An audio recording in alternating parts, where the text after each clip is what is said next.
أعوذ بالله من الشيطان الرجيم. بسم الله الرحمن الرحيم. السلام عليكم ورحمة الله تعالى وبركاته.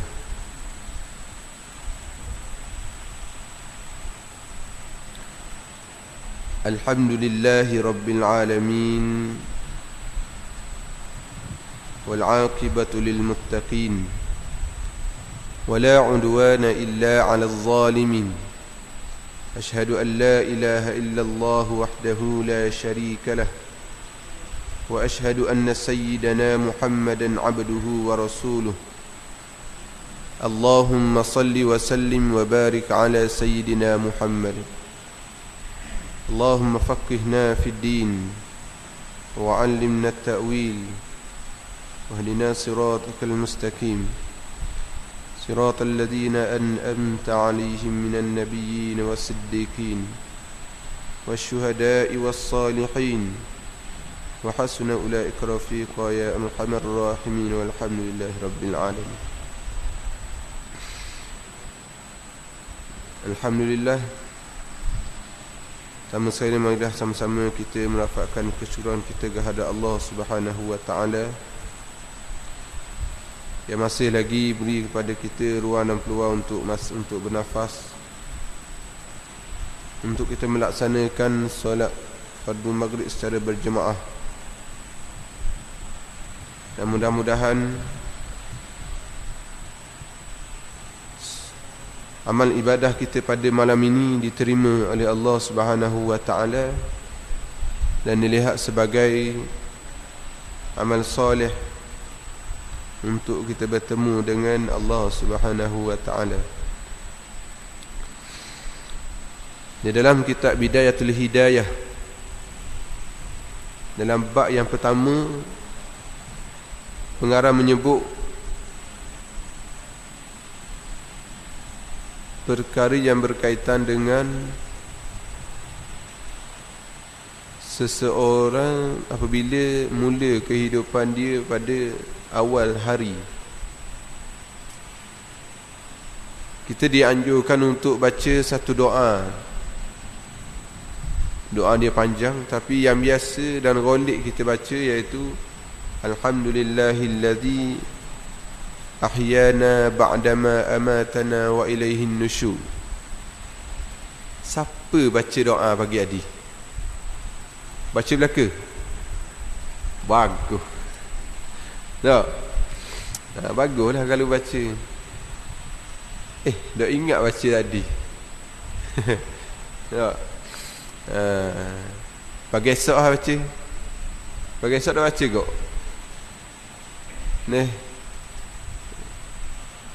Imam Ghazali ajar kita, mula kita satu hari bila kita bangun, dia sebut di bab yang pertama, dia kata berusahalah, dia sebut berusahalah bangun sebelum terbitnya fajar. Imam Ghazali sebut dalam kitab Bidayatul Hidayah, sebab apa dia suruh bangun sebelum terbit fajar? Kita tahu jawapan, tapi tak ada kekuatan nak buat. Tak? Ada setengah orang Allah bagi kepada dia kekuatan, dia boleh buat, dia boleh bangun sebelum keluarnya fajar, terbitnya fajar, fajar shadiq. Tak? Dia ada dua fajar, fajar kazib satu. Kalau kita belajar bab fajar. Tapi Imam Ghazali suruh kita bangun awal sebelum keluarnya fajar shadiq. Sebab apa? Sebab waktu itulah kita dekat dengan Allah, kita dekat dengan Sang Khalik yang menciptakan kita. Kita dekat. Waktu tu waktu orang tak sibuk. Ada tak bangun tidur sibuk lalu sebelum subuh? Kalau Tok Imam kejut lewat memang sibuk lah. Tak? Oh, tengok ah. Tok Bila kalau lewat kejut subuh, silap-silap nak mandi pun mari bang. Tak. Mula-mula kejut dah pukul 5 atau 4:30. Awal lagi dia mula tidur 5:30 kejut. Alah lesar dah lah. Nak mandi dah dah. Tak. Mari buat muka beres. Okey. Tak. Pergi jemaah dah apa yang kata kita lewat dah apa, masbut dah apa, sadang. Tak, silap-silap Tok Imam nak salam. Assalamualaikum warahmatullahi. Dia pun duduk. Masbuk kau. Dah salam. Makmum. Tapi kalau Tok Imam dengan Tok Bilal, dia tak lewat benda dah. Salah kejut lewat, jeng. Tak. Kalau Tok Imam lewat, Tok Bilal awal, Tok Bilal tak akan pusing. Tok hari lagi. Tok Imam sakit perut mana. Tak. Pagi tu Tok Imam bang. Tok Bilal ya bang. Tok Bilal juga dia imam. Agak dia dok komak je. Silap-silap tiga-tiga dia pegang jawatan. Pagi tu dialah Bilal, dialah tukang komak, dialah imam. Tak. Tapi masjid ni tak ada lah berlaku dialah imam dan dia makmum. Seorang terus pagi tu tak ada. Itu yang berlaku apabila seseorang yang terkejut dalam keadaan faja'ah, tak buat persediaan apa-apa, maka kita perlu buat persediaan kan. Di awal pagi Imam Ghazali suruh kita buat persediaan mana? Start daripada malam kita tidur dengan keadaan buat persediaan. Kemudian apabila kita bangun pagi, kita mandi, kita solat sunat kan. Kita solat sunat hajat, solat sunat taubat, solat sunat witir. Tak. Kemudian kita mari ke masjid, iktikaf lagi. Sini awal ngaji. Kalau saya lalu awal ngaji subuh tak? Alhamdulillah. Jadi permulaan subuh tu bermula dengan doa.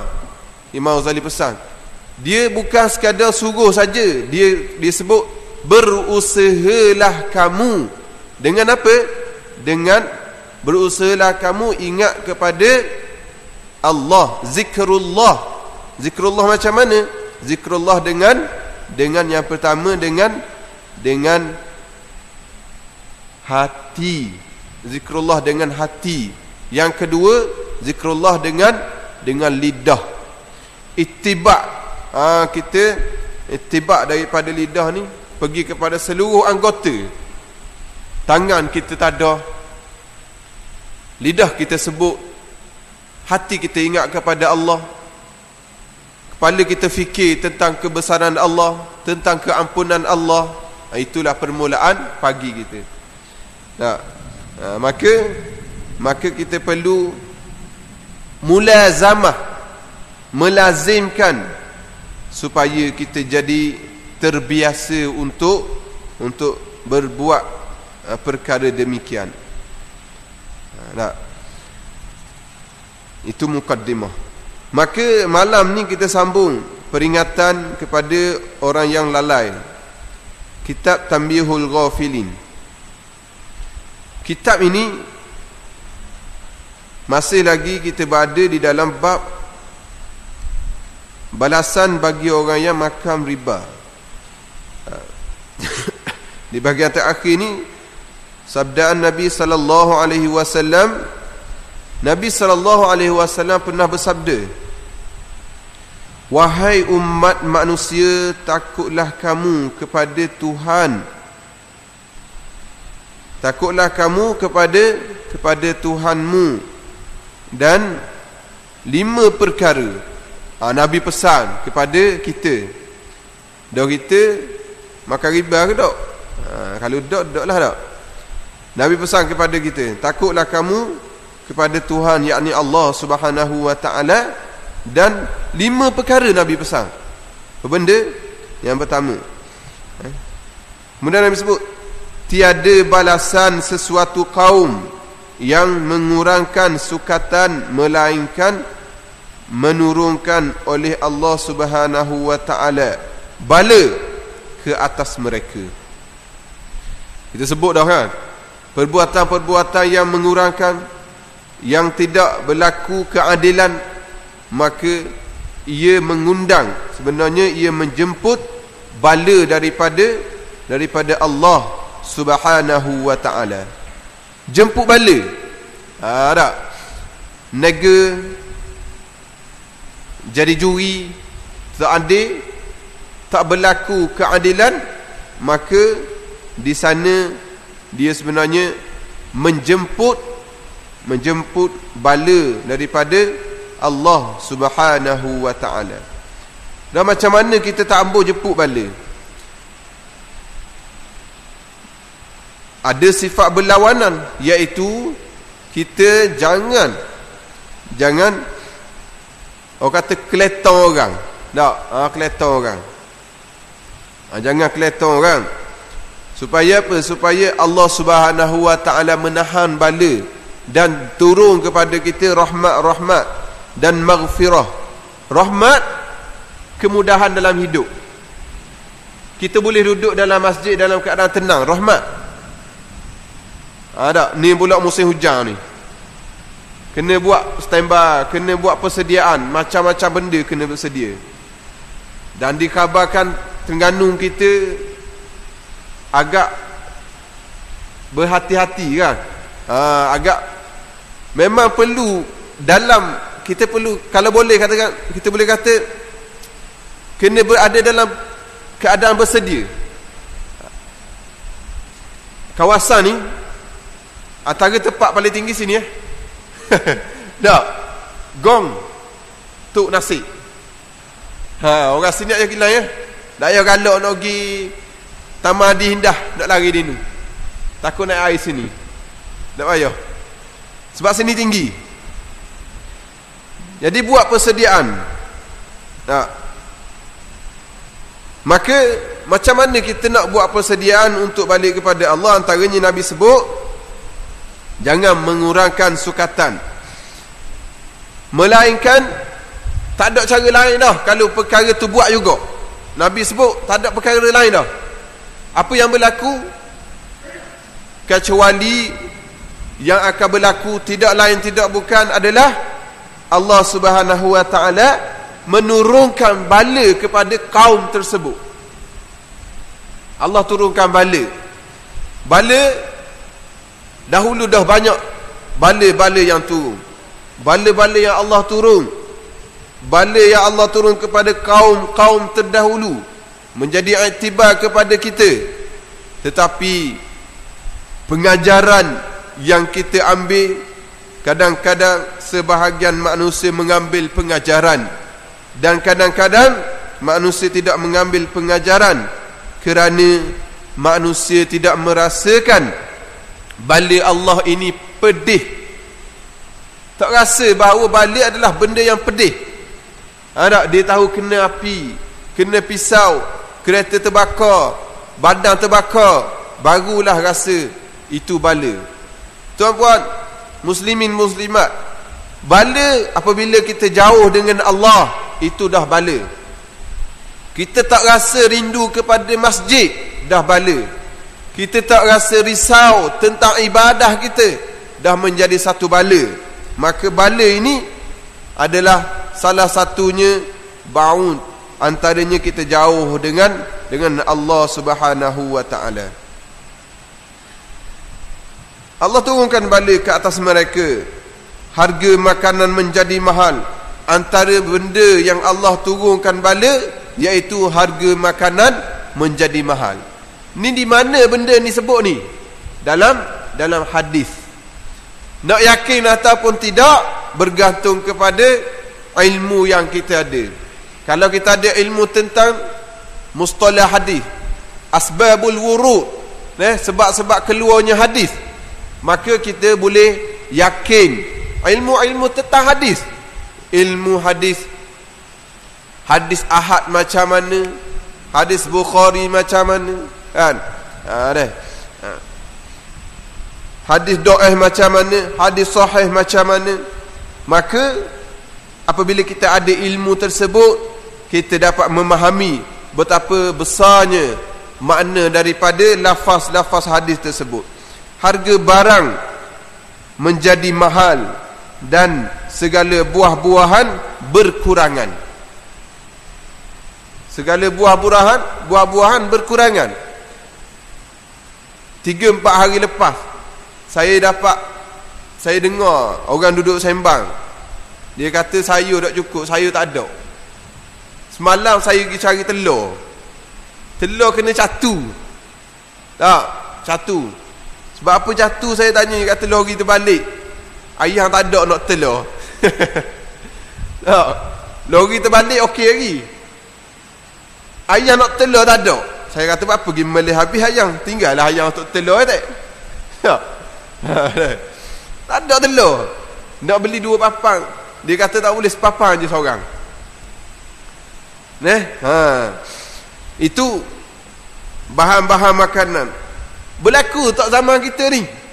Berlaku, terzahir. Zaharal fasadu fil barri wal bahr. Zahirlah kefasadan. Kefasadan di lautan, di bumi, di daratan. Bima kasabat aidin nas, sebab tangan-tangan manusia. Baik dari segi kuasa, baik dari segi apa kita kata, tidak bertanggungjawab, baik dari segi sifat malas daripada manusia, maka berlakulah kefasadan daripada tangan-tangan manusia. Ni Nabi sebut akan datang kepada kita, iaitu meningkatnya barang-barangan. Kita ingat berita dongeng, Nabi sebut dah 1400 tahun dahulu lagi. Tak, 1444 tahun dahulu lagi Nabi sebut siap-siap dah apa yang akan berlaku kepada kita jika benda-benda yang Nabi sebut kita buat.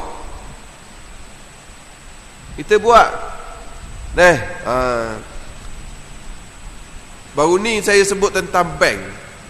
Tuan-puan, negara kita buat pinjaman tak? Saya bukan orang bank, saya tak pandai mana, tapi kita tengok secara kasar apa yang berlaku kepada negara-negara kecil. Faham tak? Negara kita besar ke kecil negara kita? Kecil je negara kita. Dan kita bernaung di bawah negara, di bawah kuasa besar. Apabila berlaku masalah, maka diberilah peluang untuk buat pinjaman. Pinjaman yang dibuat ada riba ke tak? Ada riba. Kita sedap suka terima batuan. Tak? Terima batuan. Kajak nak beri batuan kita marah. Kajak buat lagi pinjaman, masuk, bagi. Berlaku inflasi. Masyarakat suka pergi keluar negara pula boleh duit. Duit yang dipinjam, yang diguna oleh masyarakat kita, yang diguna oleh negara, akan berlaku peningkatan bunga-bunga untuk dibayar kepada kuasa-kuasa luar, bank dunia. Tuan-puan, dengan khazanah yang ada, dengan berlakunya ekspor import barangan keluar masuk daripada negara kita, daripada luar masuk daripada negara kita keluar, agak-agaklah negara kita mampu tak nak bayar hutang yang sangat besar dengan negara luar.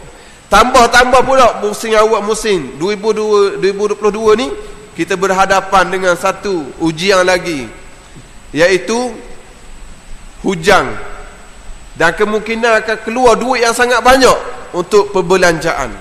Betul lah kita kata tanggungjawab kerajaan, tetapi kita nak sebut dalam masalah hari ini, masalah penggunaan duit.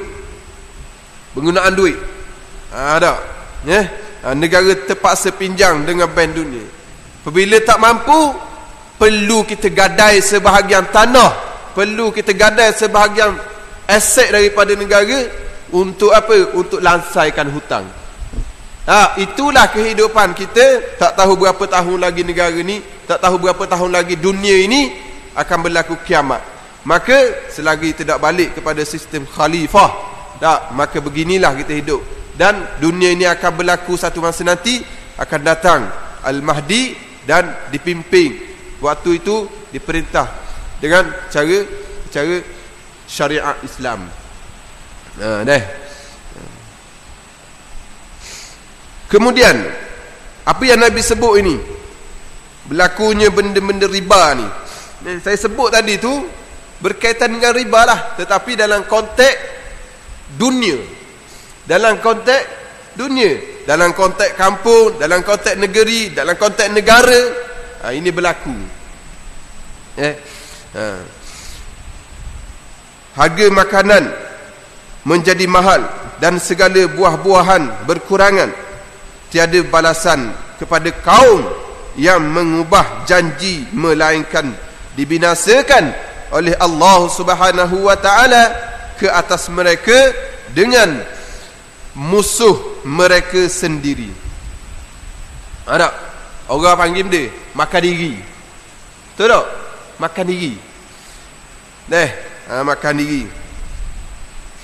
Dan jikalau tiada binatang yang hidup di dalam sebuah negeri, nescaya tidak diturunkan oleh Allah Subhanahu wa taala hujan walaupun sedikit. Kita tengok, kita disyariatkan, kita dianjurkan untuk solat sunat istisqa apabila berlaku kemarau. Pernah tak sembahyang sunat istisqa? Rajin tak sini? Tak pernah? Terengganu tak pernah sembahyang sunat istisqa sekali pun. Alhamdulillah. Saya waktu duduk di Indonesia, panas, panjang masanya panas, sehingga kan kalau kita bincang bab air sini tau, masalah air kan, saya duduk Indonesia, elektrik je ada, air pakai pam, tak ada air jalan, tidak ada air jalan, air satu tak ada, semua rumah pakai borang. Saya duduk by hotel ke, pejabat awam ke, semua pakai borang. Cuma kalau rumah biasa ni tengok kemampuan dia lah. Kalau fitur dia tak mampu beli fitur untuk tapis air keluar, jadikan proses air yang baik, maka dia pakai mesin direct je. Duduk, pergi ke tangki, pakai dulu. Maknanya bawa air tanah lah. Kita dah bertahun dah tak pakai air tanah lah. Dulu arwah rumah ayah ada telaga, rumah tok ada telaga. Bila kita besar ni, sebelum saya pergi duduk belajar mana-mana kemaman ke asrama mana-mana, tak pakai dah air borang, kita pakai air jalan. Tak bau dah air panggil apa? Tengok, tak tahu bau pun tak tahu dah. Dipanggil apa air? Payah. Panggil apa? Payah. Payah. Saya pakai air mandi, minum, masak, itulah. Gula, rasa payah. Nanok nasi, rasa. Duduk di Indonesia. Apabila elektrik tak ada elektrik. Elektrik pun biasa tak ada. Kadang 1 minggu 3 kali tak ada api. Tak ada api 3-4 jam tak ada api. Tak ada api, biasa. Mula-mula kita pergi stres. Rasa nak balik. Stres. Tapi sabar lagi. Tanya mok, tanya ustaz, tanya tok guru kita macam mana ni. Suruh mujahadah, belajar. Kita belajarlah. Belajar universiti. Duduk rumah sewa. Kemudian kita duduk lagi belajar. Kemudian berlaku tidak ada hujan yang sangat panjang. Saya ingat lagi waktu tu. Kemudian ada arahan daripada dipanggil Kesatuan Ulama Indonesia apa saya ingat. Majlis Kesatuan Muin ke apa saya tak ingat. Perintah suruh buat sunat istisqa. Tu apa tahu tak? Semua eret lembu kambing awak mari, ayang-ayang awak mari. Letak birah padang, tepi padang letak. Ni dalam hadis Nabi sebut apa? Nabi sebut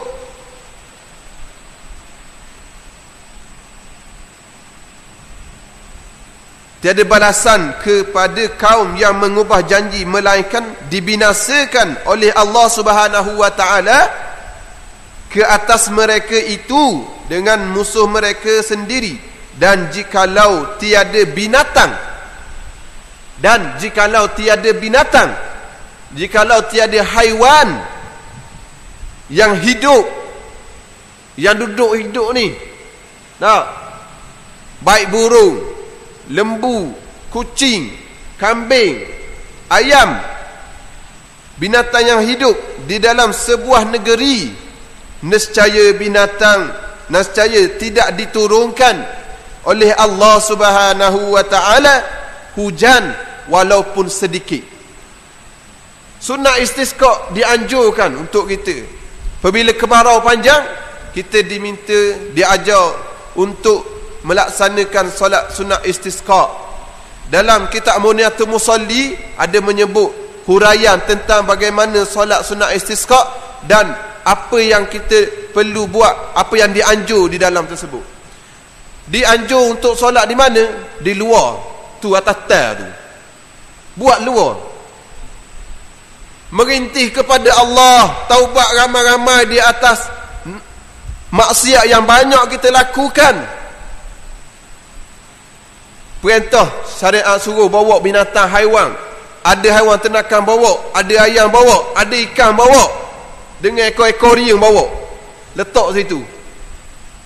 Allah menurunkan hujan bukan sebab kita, tetapi sebab haiwan-haiwan tersebut. Ada satu masa, ingat tak? Ada satu kisah yang berlaku di zaman Nabi Musa, kalau tak silap saya. Kalau salah tolong betulkan. Ada seorang pemuda, dia buat maksiat. Lalu disuruh taubat. Tak tahu siapa yang buat maksiat ni. Kalau salah tolong betul. Saya tak berapa ingat cerita ni. Lalu disuruhlah buat solat sunat. Dan kaum tersebut buat. Setelah buat solat tersebut, melaksanakan taubat tersebut, lalu hujan turun. Orang kata apa? Orang kata doa Nabi Musa. Orang kata doa Nabi, doa para Rasul sebab hujan turun. Tetapi kisah tersebut menyatakan bukan. Hujan turun adalah sebab seorang pemuda yang melakukan maksiat, dia bertaubat kepada Allah. Dia menangis di atas dosa dia. Perbuatan tersebut sama dengan bagaimana solat sunat istisqa berlaku. Dan apabila berlakunya kemarau panjang, panas berpanjangan, tidak ada air, borang tak ada air, tempat-tempat simpanan air tak ada air, maka dianjur untuk solat sunat istisqa. Tak silap saya, Kelantan pernah solat sunat istisqa. Terengganu tak tahulah, saya tak tahu. Waktu saya tak lahir lagi pernah ke, wallahu a'lam. Tak. Tetapi inilah janji daripada Rasulullah sallallahu alaihi wasallam bagi mereka yang melaksanakan riba. Kita tak tahu sebab apa panas, sebab apa kemarau, sebab apa kita tak tenang, sebab apa kita gelisah semacam. Rupa-rupanya ada dosa yang kita tak tahu, itu adalah satu kesalahan. Kita tak tahu. Maka perlu kita belajar untuk kita tahu manakah dosa, manakah pahala, manakah benda yang menjemput rahmat daripada Allah, manakah benda yang menjemput bala daripada Allah Subhanahu wa ta'ala. Isyak pukul apa? 8.3 minit ke 8.2 minit? Isyak dah? Tak lagi? Macam isyak awal kan?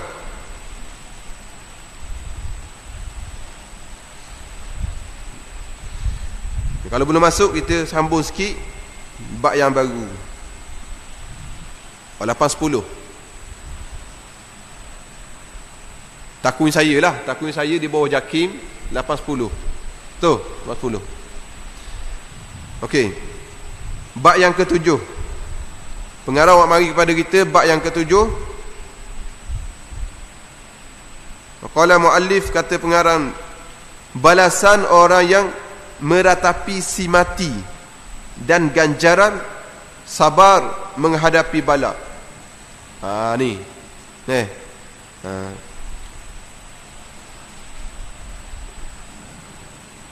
Nak berhadapan, nak melalui tu mungkin boleh lagi, tapi nak sabar tu payah. Sebab apa payah? Sebab kita jauh dengan Allah. Orang yang dekat dengan Allah, dia mudah timbul sifat redha. Dia mudah timbul sifat redha.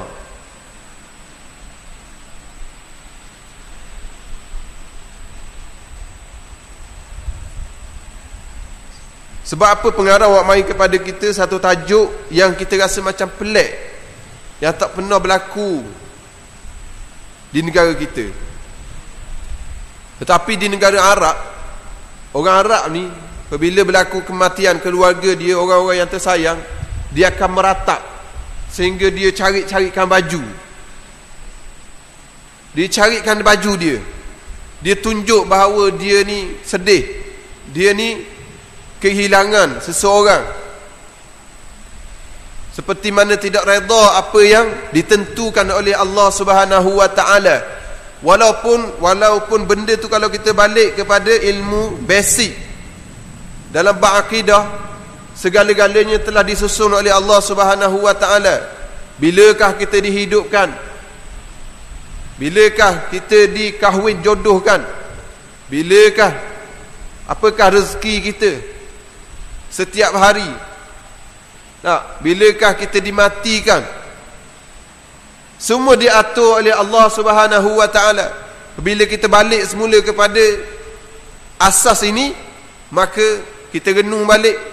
Kalaupun kita terkejut, tetapi kita akan ada satu sifat redha ataupun sifat tenang. Sebab apa? Memang kerja Allah. Memang sifat alam ini. Sifat alam ini ada yang datang dan ada yang pergi. Kadang-kadang daripada keluarga kita meninggal seorang, datang 3 orang, anak saudara, cucu, tahun yang sama 3 orang mari. Tak? Ini sifat alam. Kita tak boleh kata apa. Allah sudah mengatur semuanya. Allah sudah atur dan ia akan berlaku. Maka di sini bab yang ke-7, balasan orang yang meratapi si mati dan ganjaran sabar menghadapi bala. Bala-bala ini adalah ujian daripada Allah Subhanahu wa taala. Ada perbahasan yang panjang berkenaan dengan istilah bala, ujian, rahmat. Kadang benda yang datang kepada kita, satu benda yang berat bagi kita. Contoh, keluar accident, bala ke? Ujian ke? Rahmat. Jika kemalangan itu berlaku mendekatkan kita dengan Allah, maka itu rahmat. Jika kita melakukan dosa, lalu kita beriman kepada Allah, lalu itu adalah ujian. Kita beriman, lalu kita dikenakan uji oleh Allah Subhanahu Wa Taala. Itu adalah ujian untuk mengampun dosa kita, untuk diangkat darjat kita. Tapi kalau kita buat maksiat, Allah marah, aksiden kita, itu bala daripada Allah Subhanahu Wa Taala.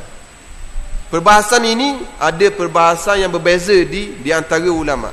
Maka di sini balasan orang yang meratapi si mati dan ganjaran balasan menghadapi bala daripada Allah Subhanahu wa taala. Cukup sekadar tu dulu, kita masuk waktu isyak ni. Mudah-mudahan pertemuan kita dapat kebaikan dan keberkatan daripada Allah Subhanahu wa taala. Mudah-mudahan dipanjangkan umur, dikurniakan rezeki untuk kita bertemu lagi, kita dengar apakah balasan orang yang meratapi si mati dan ganjaran sabar menghadapi bala daripada Allah Subhanahu wa taala. Bismillahirrahmanirrahim. Allahumma anfa'na bima 'allamtana wa 'allimna bima yanfa'una wa sallallahu ala sayyidina Muhammad wa ala alihi wa sahbihi wa sallam walhamdulillahi rabbil alamin. Assalamualaikum warahmatullahi wabarakatuh.